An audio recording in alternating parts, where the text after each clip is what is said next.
Halo Bor, selamat datang di Time Santuy.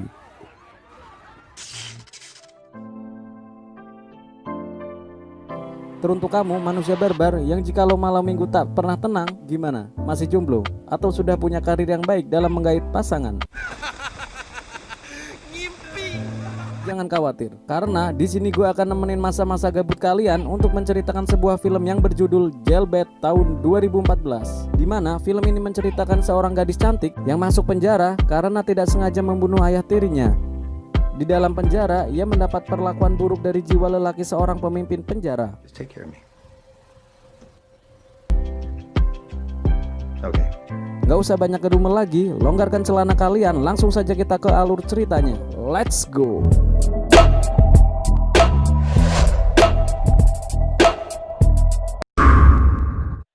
Film ini dimulai dari sebuah rumah yang mana ada gadis cantik yang bernama Ana sedang memainkan gitar gesek.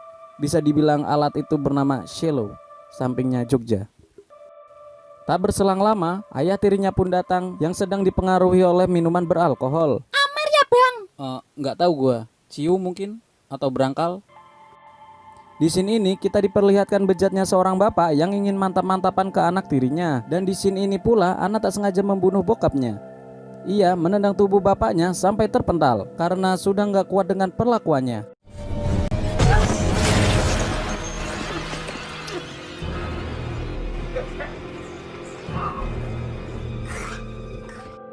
Lalu film pun pindah di pengadilan di mana Ana diadili di hadapan hakim dan ditemani ibu kandungnya.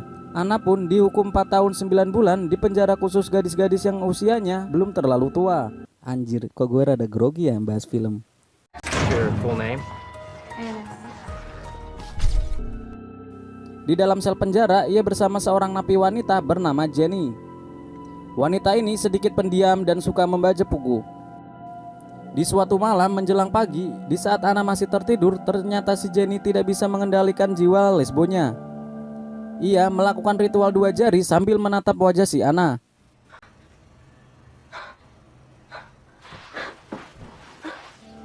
Seluruh napi digiring keluar ruangan dan saat itu juga Ana didatangi oleh ketua kelompok napi yang bernama Cody. Dia ingin mengajak Ana masuk ke dalam gengnya, tetapi Ana malah menolaknya, Bor. Ana pun mendapat perlakuan yang kurang mengenakan dari kelompoknya Cody. Ya semacam pembulian gitu, Bor, karena penolakan Ana masuk ke dalam gengnya. Di waktu Ana mengepel, ia dibawa ke dalam kamar oleh anggota Cody dan mereka pun memukuli si Ana. Setelah itu, Ana pun diberi pengobatan di klinik dan ia diperingati agar tidak membuat masalah. Setelah melakukan perawatan, Ana pun dipanggil oleh Mr. Frank karena peristiwa perkelahian. Frank pun banyak berbicara tentang latar belakang Ana, di mana ia adalah siswi yang pintar dan suka bermain cello. Oh iya, Frank ini sendiri adalah pimpinan penjara tersebut. Ia menawarkan perlindungan ke Ana dari kejamnya napi-napi yang ada di situ. Tetapi dengan catatan, ia harus melayani si Om Kadal Bintit ini untuk mantap-mantapan. Di situ Ana pun menolak lalu pergi meninggalkannya, dan Ana pun menangis meratapi masalah yang dihadapi. Oh, bener kata orang tua zaman dulu, Bor. Kalau setan itu ada di mana-mana. Ana pun mencurhatkan isi hatinya dan tanpa sadar Ana diajak untuk perang tanpa pedang oleh Jenny. Setelah kejadian itu Ana pun makin mendapatkan bulian, tetapi yang satu ini ia dibuli oleh kelompok wanita berkulit hitam. Tak kuat dengan buliannya, akhirnya Ana mendatangi Cody dan menerima ajakannya untuk bergabung. Tetapi di sini malah Cody memberi syarat. Untuk bergabung, Ana harus memukul ketua kelompok wanita berkulit hitam dan harus direkam oleh Cody. Hal itu dikarenakan jika Ana berkhianat kepada Cody, Cody akan membeberkan bukti video pemukulannya. Cerdik juga si Cody. Dan setelah perkelahian itu pun Ana dipanggil oleh Frank dan membicarakan tentang perkelahian yang ujungnya Frank berjanji akan membebaskan Ana jika ia mau menuruti kemauan Frank dan melakukan mantap-mantapan. Ya walaupun si Ana di sini kasihan, cok. Scene pun langsung berpindah di mana kelompoknya Cody sedang membuatkan tato ke lengan Ana yang saat itu baru dipanggil oleh Frank. Di sana Cody mulai menggunakan narkoba dan disusul Ana yang dipaksa oleh Cody untuk menghirupnya bagai nyedot-nyedot udut serawan. Setelah semua have fun, Cody pun melancarkan serangan tanpa pedang kepada Ana dan terjadilah perang lesbo. Keesokan harinya ibu kandung Ana datang dan mereka terlibat cekcok karena ibunya masih saja membela ayah tiri. Si ibu beranggapan bahwa Ana mengada-ngada tentang kejadian di mana ayahnya selalu menidurinya setiap ibunya pergi. Lalu scene pun berpindah di mana pertempuran antara kelompok Cody dan kelompok kulit hitam yang menyebabkan Anna lagi-lagi dipanggil oleh Frank. Dan pastinya kalian tahu apa yang dilakukan Frank jika Anna mendapatkan masalah. Ya, ia mengenjotnya. Tetapi sebelum itu Frank memberi narkoboy kepada Anna biar rada santuy. Are you sure not? Just so you gotta be safe nowadays, you know.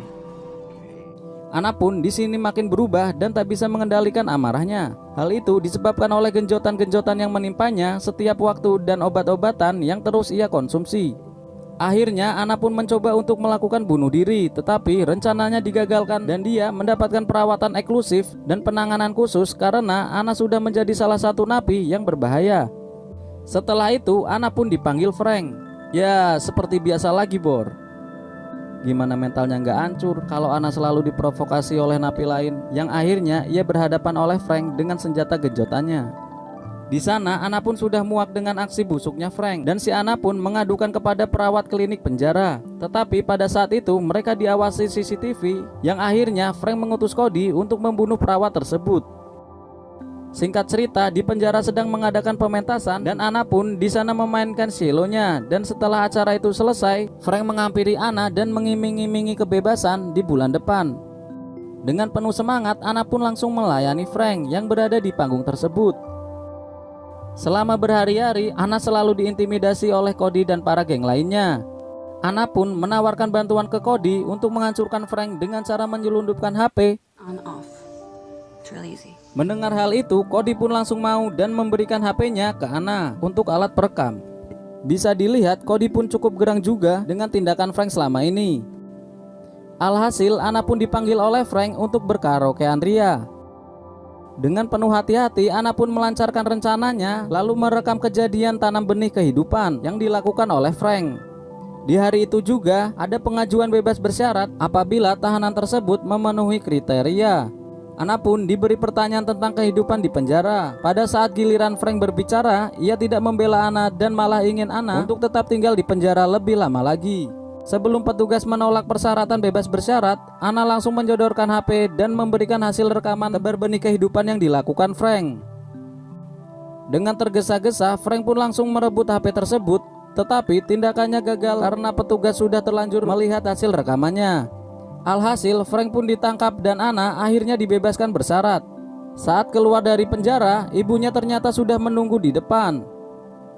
Sang ibu pun meminta maaf dan menyadari setelah kematian ayah tirinya Anna. Dan film pun selesai. Ending yang sangat empuk-empuk enyos, Bor. Walau happy ending, tapi Anna sudah menjadi odading geprek lah di film ini. Jadi kesimpulan dari film ini ialah jauhilah narkoba dan mantap-mantapan dengan gaya bebas, karena semua itu akan ada dampaknya di masa depan. Nah, gimana, Bor? Menurut kalian, film yang disutradarai oleh Jared Korn dengan judul Jailbait tahun 2014? Komen di bawah, next kita akan bahas film apaan, Bor? Dan tentunya kita tetap membahas otomotif yang akan diupload setiap hari Rabu. Thanks.